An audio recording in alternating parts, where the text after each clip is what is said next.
নমস্কার বন্ধুরা, আমার চ্যানেলে তোমাদের সবাইকে স্বাগত। আজকে আমি বকফুলের একটা রেসিপি বানাবো। আমরা তো বকফুল ভাজা প্রায় খেয়ে থাকি, মানে বকফুলের বড়া ভাজা। এটা আমি একটু অন্যরকম বানাবো।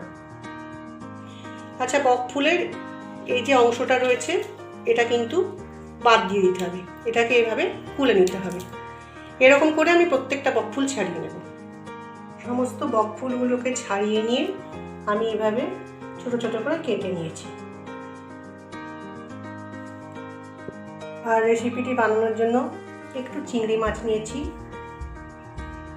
একটু রসুনকে গ্রেট করে নিয়েছি, মানে 2-3টে রসুন নিয়েছি গ্রেট করে, পেঁয়াজ কুচি নিয়েছি আর একটু লঙ্কা কুচি নিয়েছি। কড়াইয়ে প্রথমে সর্ষের তেল দিয়ে দেব। চিংড়ি মাছগুলোতে আমি নুন হলুদ মাখিয়ে নিয়েছি। কড়াইয়ে যে সর্ষের তেলটা দিয়েছিলাম সেটাও গরম হয়ে গেছে। এবার আমি চিংড়ি মাছগুলো ভেজে নেব।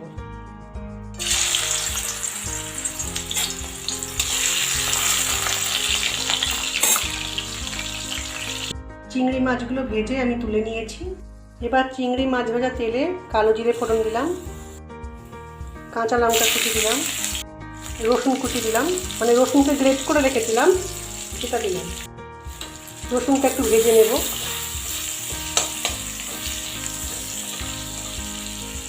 রসুনের কাঁচা গন্ধ চলে গেলে পেঁয়াজটা দেব। রসুনটা আমার ভালো করে ভাজা হয়ে গেছে। এবার আমি পেঁয়াজ কুচি দিলাম।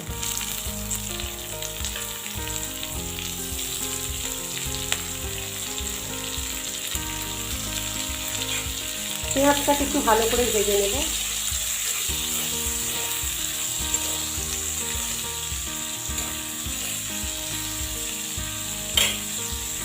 পেঁয়াজটা আমার খুব সুন্দর ভাজা হয়ে গেছে, কালারটাও চেঞ্জ হয়ে গেছে। এবার আমি একটু নুন দিলাম।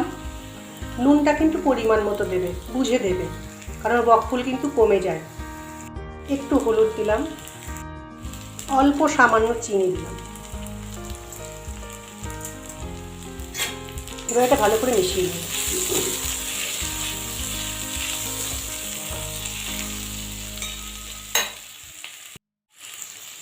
এবার এটা চিংড়িগুলো দিয়ে দেবো।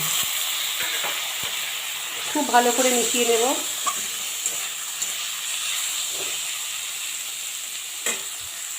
এবার দেবো বকফুলগুলো।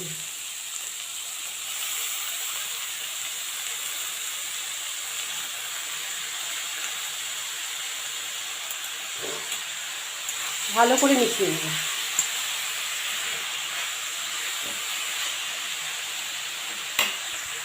বকফুলগুলো আমি চিংড়ির সাথে, পেঁয়াজের সাথে, সব মশলার সাথে ভালো করে মিশিয়ে নিয়েছি।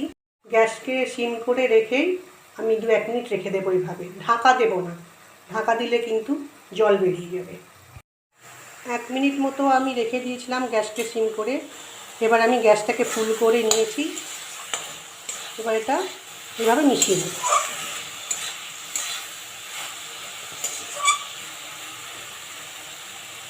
আবারও একইভাবে রেখে দেব। আবারও মিনিট খানেক রেখে দিয়েছিলাম একভাবে। এবার এর মধ্যে আমি ধনেপাতা কুচি মিশিয়ে নেব।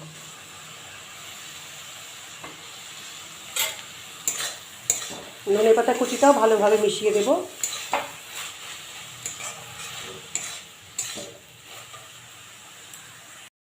এবার গ্যাসটাকে ফুল করে দিয়েছি, ভালো করে একটু ভেজে নেব।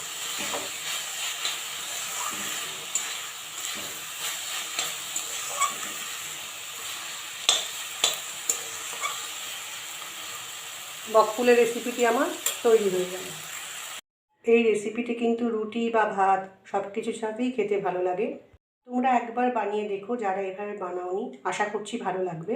যারা চিংড়ি খাও না বা পছন্দ করো না, তারা চিংড়ি ছাড়া বানাবে, তবুও কিন্তু খেতে খুব সুন্দর হয়। আর আমার এই রেসিপিটি যদি ভালো লাগে তাহলে একটা লাইক করো, সাবস্ক্রাইব করতে বলো না, একটা সাবস্ক্রাইব করে দিও। তোমরা যে আমার ভিডিওটি এতক্ষণ দেখলে তার জন্য তোমাদেরকে অনেক ধন্যবাদ। আজ ভিডিওটি এখানেই শেষ করছি। ফিরে আসছি পরের একটা রান্নার ভিডিও নিয়ে। তোমরা সবাই খুব ভালো থেকো।